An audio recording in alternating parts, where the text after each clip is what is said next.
来接一個翻譯，接了一個翻譯一個法，要生出嘅呢個生活中，要打最配嘅事，最貴嘅事，本人人好看，在我哋嘅生活中，要主耶穌嘅愛，望要聽一個翻譯之時，我哋要聽一堂見證，而教乜一個聖人傳一個見證，教乜錄住一個聖人聽一個法，聽一個聽一個見證。教乜人一仆人傳一句話，在耶穌基督嘅名，我哋實禱告，我哋實感恩，即刻齊齊嚟講，阿門！即刻講三連哈利路亞，哈利路亞，哈利路亞，哈利路亞，多謝我主耶穌，哈利路亞。耶！望要錯這些講一背後是做小弟、真小弟，上帝按實實㗎。阿門呀，搶錯呀！見當朝晚要聽上帝嘅話，晚要聽福音之時，即刻聽熱堂見證嚟呢一個挪威打上嘅講嘅見證，破少搶起身，上帝祝福大家，透過嘅見證，呀！ Shalom， 破少本主耶穌。 Thầy chế cá hả? Kinh pun nhật ngồi còn dịch trả kiến chín. Jadi nhị hồ xếp nhị nhất lượng trên khung nhịp dịch cái hả? Ngay tu thêm bay xăm cái chi phối tàu cầu chi phối ngắn cái đất ngà cái sạ chốt đó. Cái cô rú đi đu tàu cầu pun nhìn cá phải hết cái. Cái ngay buổi chiều ngay phải hết rồi. Jadi ngay mẹ mua khé xíu. Cô mua tốt kiểu gan ngay chỉ đồ nga li sa hiung chỉ đồ ăn thùng sebelah kanan. Jadi sampai ke tangan. Jadi ngay tu mua xiong aneh-aneh kan. Cô lý cái cho chó cháu xin theo ngay dạ hà hong cái hà kan. Tu yu nga li sa sam khu yu tu yu chut dịch dạ suy nhong hina. Jadi ngay mua xiong ăn dặn na nhong ada ngay nó tỏng bưởi mạ cày kan. Jadi pai si pai liu kan bưởi mạ cày. Lý pai ngay tu lôi chi phủi tay ngắm mạ trò gai chi phủi ăn cả cổ rồi đi giúp phấn tàu cầu bún nhìn phải hết kan. Tapi ngay mua khe xíu dính bưởi ngay fokus tàu cầu bún ngắm mạ dính bưởi ngắm mạ giúp phẳng thùng nhong hina dia. Jadi pas tàu cầu cái hà kan tiba-tiba ngan lisa giúp phấn thùng sebelah kanan hiung kan Fan thung tahu siu kan, ngai tu nak toh kayaknya ada yang aneh gitu loh. Terus ngai memo siang tahu apa henna, dia coco kan, ngai jet ha hong gai ha, you fan chut sui dan hau thai pihak nyong henna, dia sui kan agak ciong hiet. Jadi kan ngai nak toh lihat tu mau mai tu nyong henna. Jadi ngai me kong ngace tangkan, ngace tu langsung ham ngai chim jok tut Alisa. Cô lì ngay dịch hà Alisa ejo tu jauh kan gitu konga kiri Lisa tu yu kelenjar getah bening sam senti terus nga Lisa tu anto benjolan terus Alisa tungai kan tu kayaknya kah nanah gitu loh terus pas ngai thang do kan ngai melau biasa aja gitu loh karena ngai itu ya lihat tetap boy makai nyonghin kan tapi dalam satu sisi ngai juga takut terus ngay chim online jisen kan jai sangkai gitu kong nyimang tit loi li jin buinya keluarga ada riwayat kanker banyak jadi takutnya ada menuju ke kanker nyong hina kanker payudara kan terus ngalokong ku tengahi kan jit hahi pasang ngejot tut tu jit cak thì jit cak jot tut gitu kong boi mak kai mo cha do mak kai tapi kan hantung jadi ngace kong ni Cifan hi thì chạy dot tut jit hacha kan ternyata memang jiu Alisa jiu tumor jit koma sam senti dan aka lumayan antung nyong hina jit ha tung terus ngai tu fan cim kecak jot tut lo untuk kon apa benar ini tumor dan tumor apa ganas atau jinak nyong hina tapi kan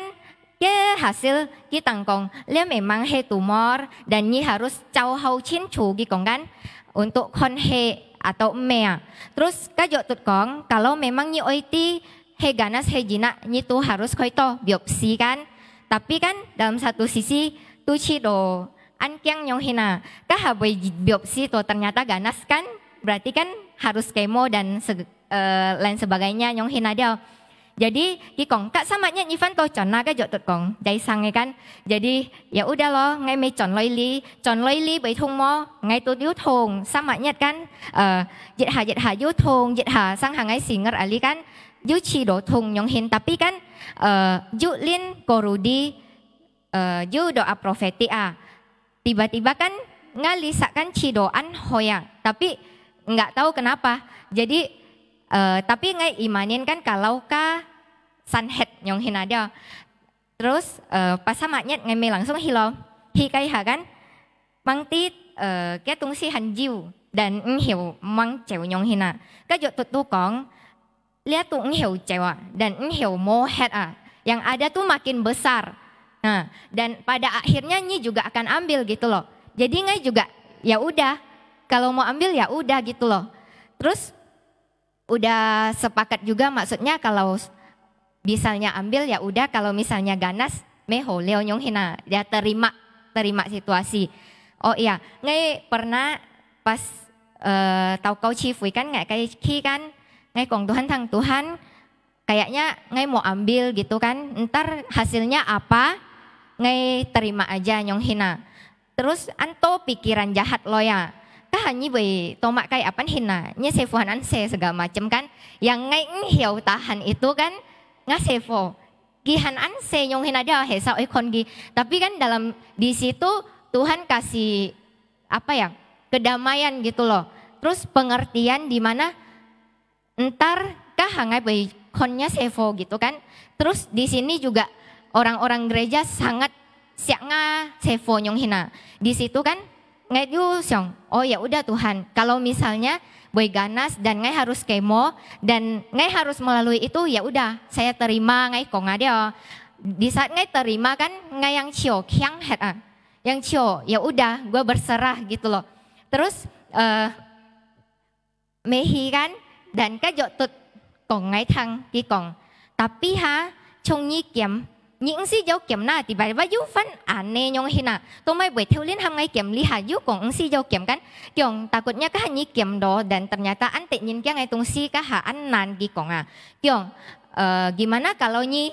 tunggu mukjizat Tuhan gi nyong kong kan kong ngai to ya iya ngai ngerti tapi sama ini ngai gimana harus menahan sakit nyong hina. Jet ha yo ai thùng ya ho ka yo ai thùng nyong hin kan ya udah lo mau hasil dan Ngai chon loi li kan chon loi li sama jet nhất kan jet nhất Ngai tuju jet lên thùng boy thùng lâu punya ta rồi nyong kan Ngai no to oleh tung tuyo maksudnya mungkin ini bukan yang baik nyong hina. Jadi Ngai kang lo kong ya sika sepakat cincin oi hi Singapura kan angkat yu koi kalau misalnya ke Singapura jisan kong ki oi kiam het ki leo nyong hina. Ya udah sebelum Ngai hi Singapura Ngai tusen hi sit jamian kan.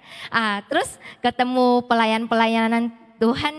mayo Alisa kan. Ko Ngai tu cerita leo Ngai kong nyong hen ko li ke i kong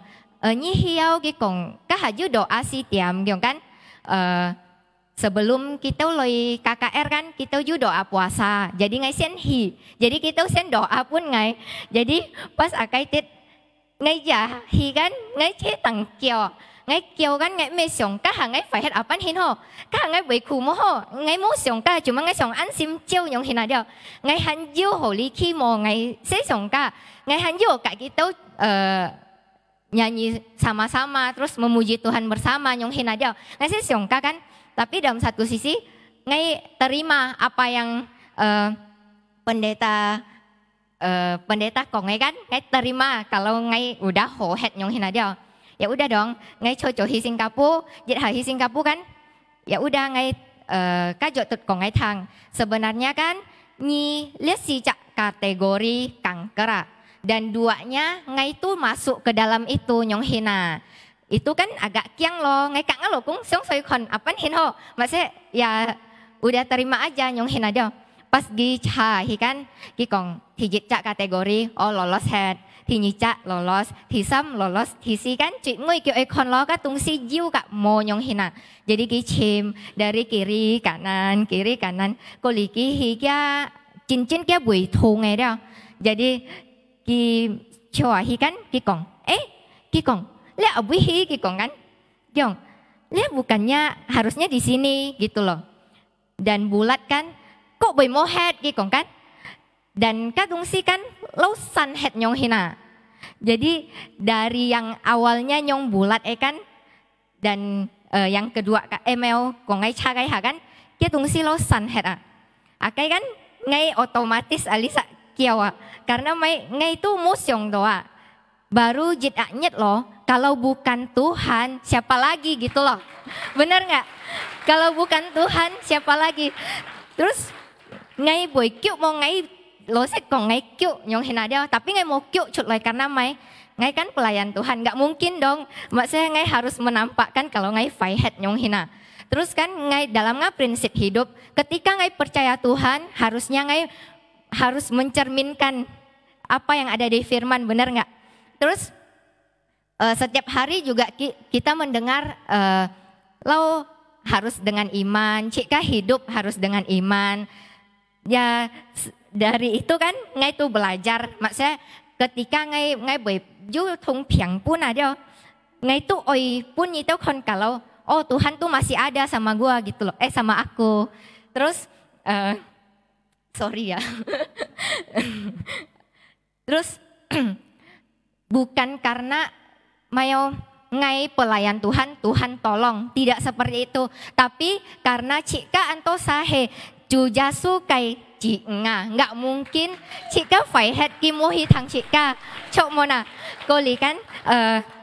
ngọi hi mong nhị tao sa dịch hà dư phèn thùng một cái kiểu việc apa karena kan yu mà email firman Tuhan cái cổng đồ kan dịch hà cika kiểu kan cika tu kin nhọ hay mona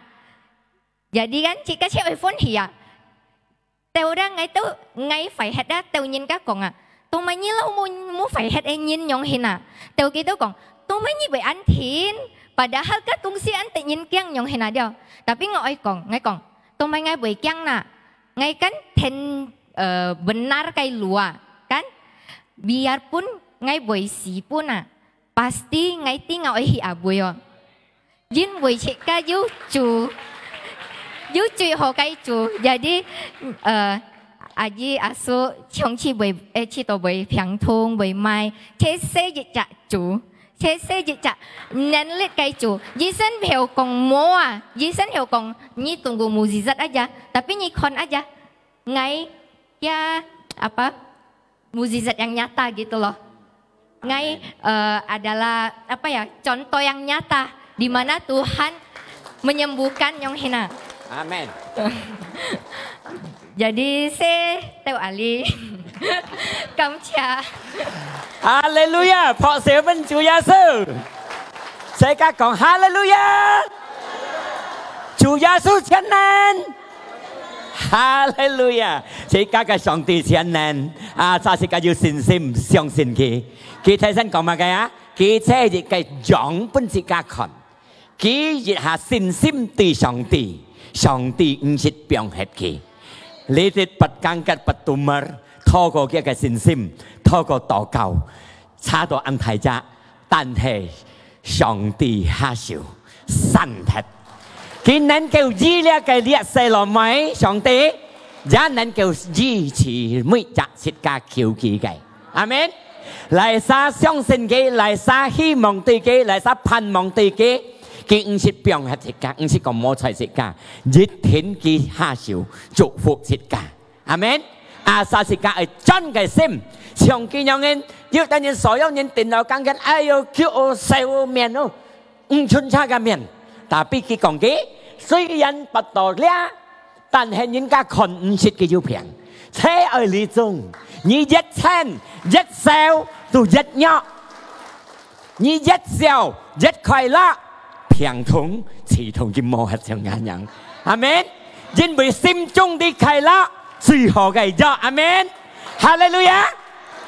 新上帝嘅新家顯示。阿門。見當就將把佢講嘅見證，我就係講上帝嘅使者顯示，係咪嘅顯示啊？上帝嘅使者要做嘅，上帝嘅使者就見半日很要，佢都係自己樣不自己看，呀，佢就算係開刀檢出來嘅，但係佢哋安啲做乜查唔是開刀，神係，但係很要使者發生。阿們，阿撒兄弟姊妹相信嘅，很有新約發生。所以馬可福音第2章第1節，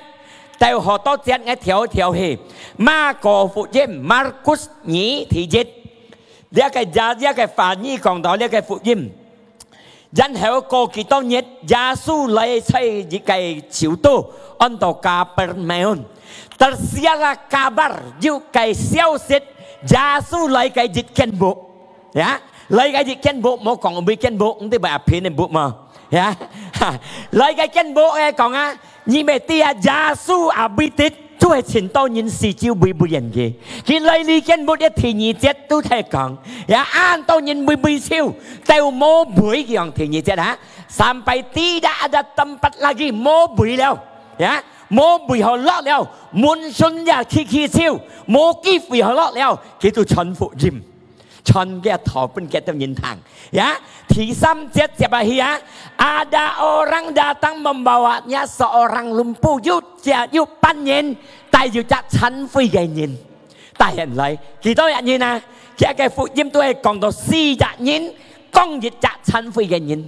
講到呢間部啊，滿信冇落了。因為10分多年，滿背1000多，地度1000多，冇機會學落。呢一個經節都講到冇機會學落咧講啊，嘅提示節啦，佢冇講冇學帶佢落，就喺耶穌嘅面前啊。然後人班人啊，呢4日人啊，當然冇背學落，佢唔係費心，佢唔係投降，佢要記白，佢要聰明智慧。當然冇路嚟講啊，佢又背落啊，佢上學大木動盪落。木動盪咯，你聖經講嘅嗰啲大木動盪咯，佢開嘅阿達開聲阿達開係咪喺度唔知嘅下木呀？佢就呢個開咧嘅相信係講呢班人相信啊，都係面對相。而家前度咧第一產灰嘅人講人相，而家前度係而家前上嘅係貴又係難。佢就下開咧空白咁等都掹廣告，表啊下對耶穌嘅面前係冇啦。我相信佢咁開出2、3日空係咁，係啊，佢嚟講誒對嚟轉嚟，翻開個家咋，係啊，翻開個家仔誒猛按轉嚟累啊嚇咁咪嚇人嚟，我相信咁開幾日空，佢嚟啊，人而家前度嚟一產費人雙目洞累啊50萬貴啊，還是要產費累人係得啊嚇淡白香，係冇啊淡白香，但係呢班人啊呢試擇嘅信心啊冇喐。呢嘅信心，但係佢咪冇喐嘅信心啦，因為佢啲呢個呢日產費嘅朋友嘅盼望啊，就係在耶穌基督裏邊，佢相信耶穌基督能夠支持嘅朋友產費嘅，根本一直家做到上帝嘅兒女，要麼嘅平痛，要麼嘅恨，一台也是家係咪嘅安多阿拉山後來冇時間恨。不到平坦一痛又嚟，嗌個兄弟姊妹睇你產灰很光人嚟啊！冇背後落啊，開木洞啊，係累啊累啊跳喺低啊淡白香啊，佢肯係嚟閃耶穌啊！講一個白ทาง熱啲冇教師，係冇นะ？睇一痛又嚟啊！嗌講兄弟姊妹，你冇嚟你識本，嚟沙地上見當中有智慧啊！嗌呢啖歌講啊，訓練做工啊，這個法講本意啊，這個先至格格本意啊，你不到便宜好喺度，你要受苦嘅開路本意啊！訓練思想每個小時能夠價值加講開。佢能夠做先者本時間，前先喺呢講人頭啊，訓練做工啊，佢到人面前啊，到人嘅身份中啊，佢支持你啊，做先者本意啊，可能呢一拜六時間冇得到啊，mungkin可能下一拜六時間得到啊，makanya 智慧要理實，智慧時間冇變黑，因為上帝唔啲每日點鐘，唔啲每日拜六教識家講，唔啲每日拜六佢支持食家，唔啲每日拜六佢做善事本食家，唔啲每日拜六佢開路本食家。阿門。哦，食家嘅上帝時常能做善事本食家，makanya食家唔好讓，唔好投降，要makai痛苦，要makai不實，要makai平痛，這個前進尋主耶穌，從你時間用人冇路下來，開冇動。阿門。乜意思？除咗冇拍波、冇辦法、冇辦法、冇可能，耶穌講有可能從你嘅時間用人，你冇可能學落了，但係佢打冇動了。家姐講我冇可能可去到耶穌嘅面前啊！但係講要隻熱心，要隻愛嘅心，要隻善心，要如何去？阿門！生財是家嘅熱心，係你愛嚟尋耶穌，嘛嘅東西都難你唔吃。阿門！切家嘅心，冇人難吃。我記得喺幾日禮拜要隻阿姊愛兩世，幾時師傅講猛呵？但係難吃，阿門。就家嘅心愛，結真了，嘛嘅呢度難吃。嘅師傅把聲講啱多杯都冇用，佢交錯嘅生命本狀態，切家要一樣嘅信心，要一樣嘅盡心，要一樣強嘅心，嚟到上帝嘅面前，嘛嘅有同時間唔哦，嘛嘅有時間唔約，阿門。見當朝，我係全世界兄弟姊妹，要隻真嘅心，要強嘅心，強嘅信心，嚟到耶穌嘅面前，加時間禱告，有嘅未被平痛，耶穌做工，耶穌做善者。阿門，哈利路亞，哈利路亞。你阿妹，我很記得睇身做見證呢，佢聽我吹我自己嘅朋友嘅。4點我都禱告，2點鐘到5點，我到啥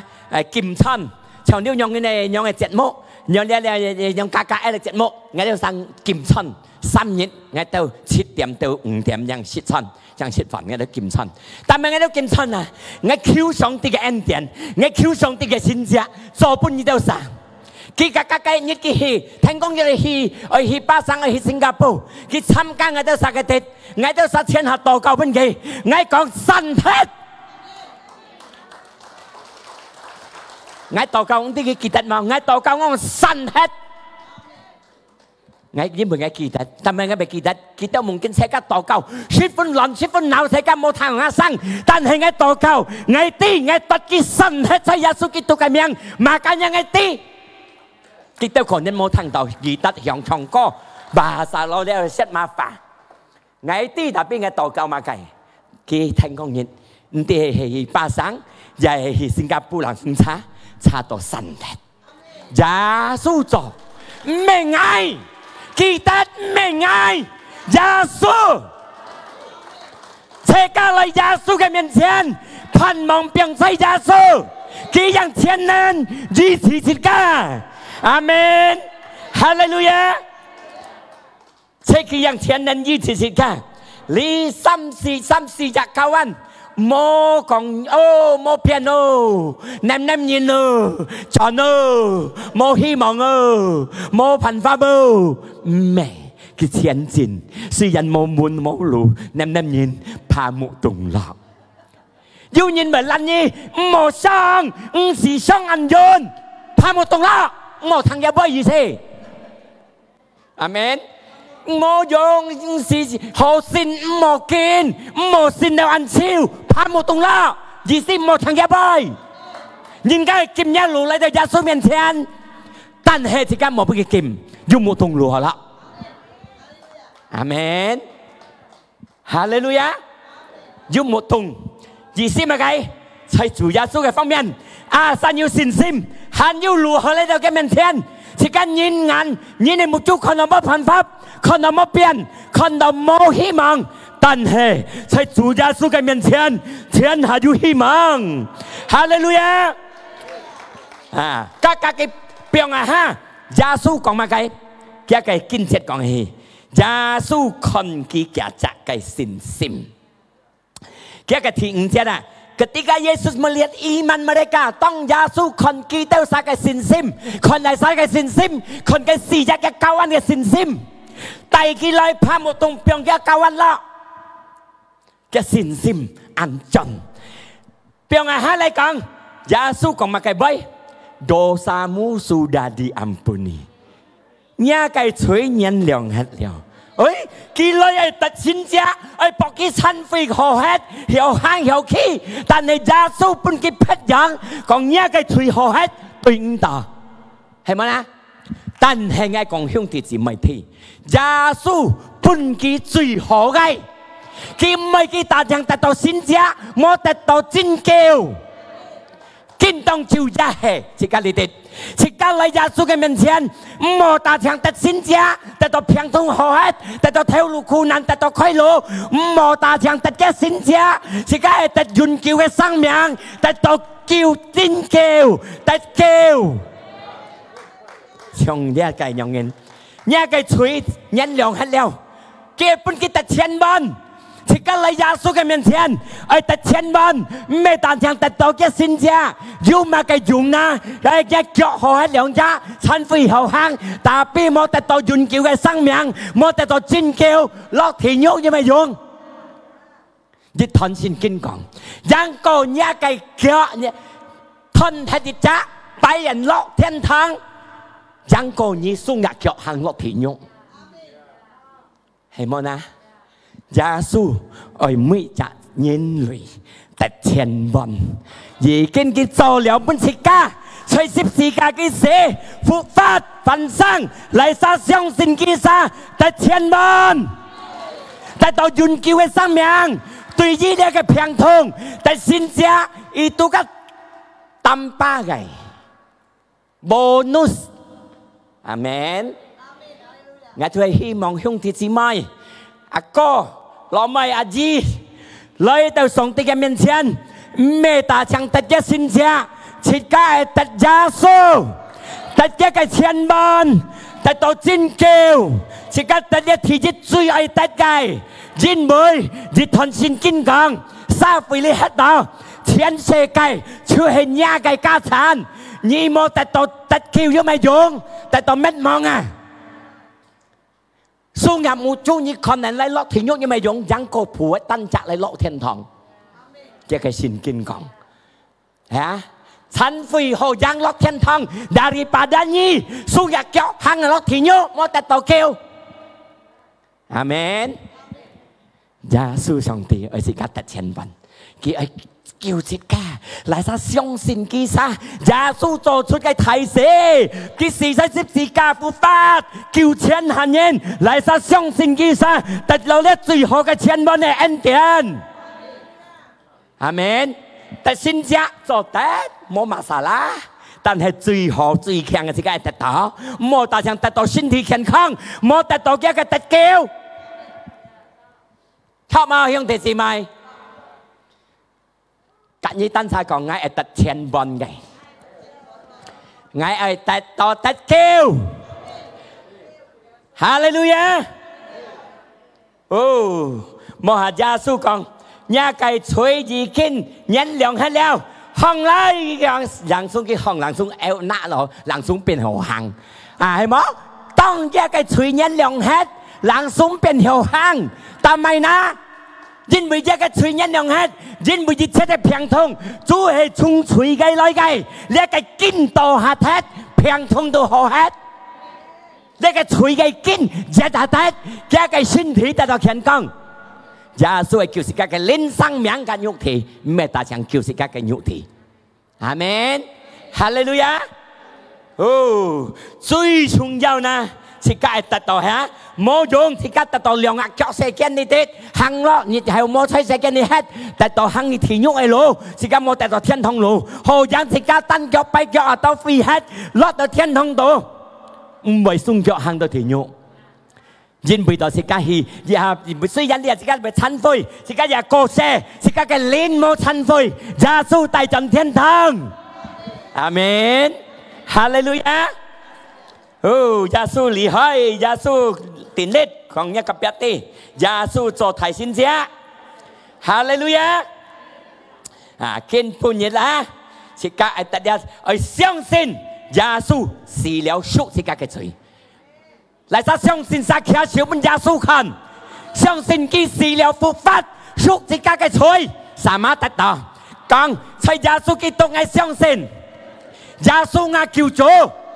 聖靈落喺心中，阿門。一最第一題一自家得到了，你下人班人自家又得到嘅信者，自家照了耶穌，得到一個拯救，得到呢一個援救自家千萬嘅生命援救嘅，你啊自家係得一個信者，人班人得啦，要強嘅信心，強嘅信心，信心冇弱，信心冇準，信心冇驚。強都係大數，都係人嘅信心，信心強都人嘅強。Makanya mau pun kiang kunci, mau pun seuli kunci. Trong đó mà những người kiang si kiang,但係佢也kiang即係佢啲嘅耶穌前人，即係信心要更加強，kiang就可以。阿門，自家要用嘅信心。哈利路亞，過了要強嘅希望，強嘅盼望對耶穌基督。但係呢，因為你是人強嘅信心，冇門路啦，佢打冇動啦。一個盼望強嘅對耶穌，即係人前能夠知嘅，mà cái nhà冇走，冇門路攞嘅盼冇動啦，因為一個盼望變在耶穌嘅方面，一個信心強在耶穌嘅方面，mà cái nhà冇路攞嘅盼冇動啦，咩用嘢？我相信啲咪企推冇盡氣，很啲企咪拿索來嘛，因為佢來自是佢啲人nem nhìn，來到為人nem nhìn冇啦，前足佢愛來起身，如果到講咗你簽索、簽推、簽訂、簽啲咪人多。係冇啦，或者佢冇投降，佢啲一個盼望變在耶穌基督，一個信心變強，所以人人爛嘅，佢答嚟耶穌，根本日嚟撒爛嘢嚟上帝嘅面前，前進，冇俾佢爛hết，因為在耶穌方面要得救，從一親會有人，隔離冇東路亞啦，佢得救，一個叫親會變好hết。Makanya lại xa lăn như lại song ti cái miền thiên, một cái lan,前進，信心變強來，盼望變對耶穌變強來。阿門。第三，唔好投降，冇門係咯，唔好投降。人爛嘢唔好投降，落水唔好俾佢爛hết，卡揸嚟，辭悔。阿門。你係跟安多錯冇到嚟，唔係多水人。哈利路亞！哦，破小本做耶穌，哦，破小本做耶穌，要有嘅三個記得，信心變強，盼望變強，唔好投降。最第一係得到千萬嘅，相信耶穌上帝，相信耶穌自家嘅救主、救恩主。阿門！我強調大哥大姑上嚟，自家嚟車嚟拜主。cái hàng ngày chỉ cả là chế đấy tàu cầu lại sao bắt tàu phiang này lại sao bắt tàu phiang ấy tàu cầu ấy cả hàng chỉ cả chế kêu chủ cái anh tiền chủ ý chỉ cho xin giá lại sao tại tàu môn thi cả thế này lại song ti cái miền thiên song ti ý chỉ song ti khai lộ Hallelujah。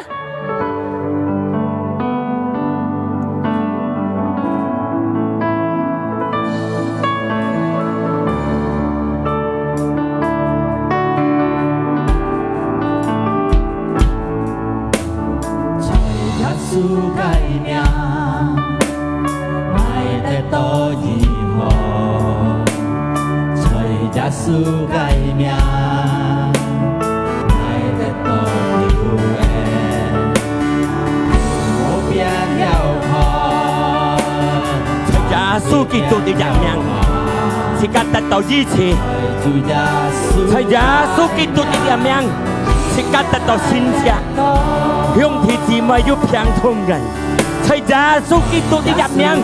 是間能得到身體健康，一家庭要問題嘅。在耶穌基督的人命，一個信心變強，一個希望盼望變強，唔好投降。在耶穌基督的入面，要得救，要得到醫治，奇妙嘅主，做安排嘅事，奇妙嘅事，對一時間應冇可能，但係對主耶穌冇要求冇可能。哦，啦吧啦吧啦吧啦吧啦，哦，啦吧啦吧啦吧啦吧啦，謝卡啦吧啦吧啦吧啦吧啦吧啦吧，向大家強嚟，二等晒，格耶穌神美嘅，一心中你神美嘅，得強向嘅，唔好望戰少，唔好望做少，唔好望人，得強望耶穌，佢做善家本嘢，哦，啦吧啦吧啦吧啦吧，你就讓人叫做善家，你就讓人叫支持嘢，是啦啦吧啦吧啦吧啦吧，哦，啦吧啦吧啦吧啦吧，主耶穌，聖靈，我坐一個恩典，你做工，你做善家，本一個事業，希望依個，本一個阿那，叮當笑，小不到平嘅，你支持嘅，叮當笑，要門天在家庭嘅，要門天在條路真不嘅，你叫嘅，你開路本嘅，叮當笑，你做善家，發生本一隆重阿那。強通，乜嘅強通都好，主耶穌嘅支持，主耶穌支持，嚟晒禱告戰朝強嚟，嚟晒禱告戰朝強嚟，做小兵嘅心肝氣，全領支持你，戰朝強，聽好好，去禱告得戰朝強，做小兵嘅心肝氣。慢慢上來，慢慢上來，騎住喺度交界。哦，啦吧啦吧啦吧啦吧吧吧吧吧，誰家啦吧啦呀啦吧噻，你那麼家啦呀那麼噻。哦，啦吧啦吧啦吧吧吧吧吧吧，咪對咪電殺，嚟電殺，嚟電煙呢殺，咪電煙就少殺。哦，啦吧啦吧噻，通工慢慢上來，通工上來。嚟自因呢沙，我咪自因呢沙，嚟自因呢沙，咪自因呢沙，哦啦吧啦吧啦吧啦吧，對，是卡啦吧啦吧啦吧啦吧啦吧，嘿那嘛啦呀啦吧，對，哦，他將向耶穌，哦啦吧啦吧啦吧啦吧啦吧，哦啦吧啦吧啦吧吧，禱告大量禱告嘅上來，哦啦吧啦吧啦吧啦吧，對。啦吧啦吧啦吧啦吧吧吧吧吧，哦啦吧啦吧吧吧吧吧吧吧，耶穌愛，啦吧啦吧噻，耶穌愛，哦啦吧啦吧啦吧，哦啦吧啦吧吧吧吧吧吧，耶穌救你，耶穌醫治，新家發生，哦啦吧啦吧啦吧啦吧啦，慢慢通工上嚟禱告。通工上嚟禱告，哦啦吧啦吧啦吧吧吧吧吧吧吧，禱告上嚟禱告，禱告嘅，哦啦吧啦吧啦吧啦吧吧吧吧，哦上帝嘅能力降下嚟，上帝嘅善者降下嚟，上帝支持，上帝嘅善者降下嚟，上帝嘅能力降下嚟，善者發生，哦。聖靈冇錯，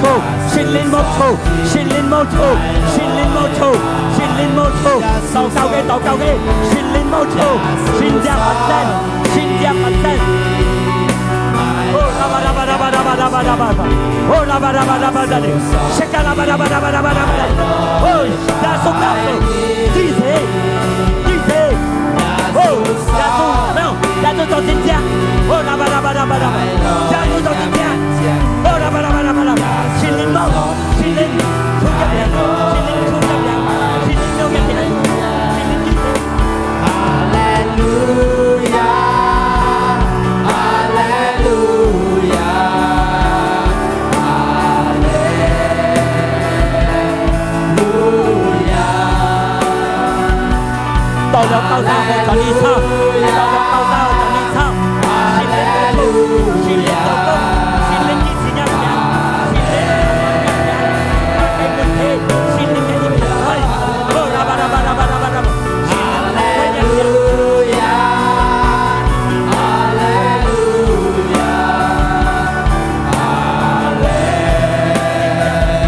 到了高山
了高山和着你唱，心灵路里。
Yang lungkung tao leo cao ngày ta xin cha ta đòi xin đi đến cao phải giá tốt cái tôi cái miệng xin cha hiện sự quân dụng thì gì mà cảm謝你神靈你要做先者半日嘅字見當照佢都得到一個平安得到一個健康透過一個變相隆重嘅平和阿們一個客家詞彙都係到呢位置兄弟姊妹起行來今日多自家嚟盡相信耶穌看待自家自家嘅鬆手嘅行為做耶穌嘅信者發生本年身體健康佢充滿落本年一個平安佢充滿落你心中神靈要看待你要跟自家同在唔是病嘅自家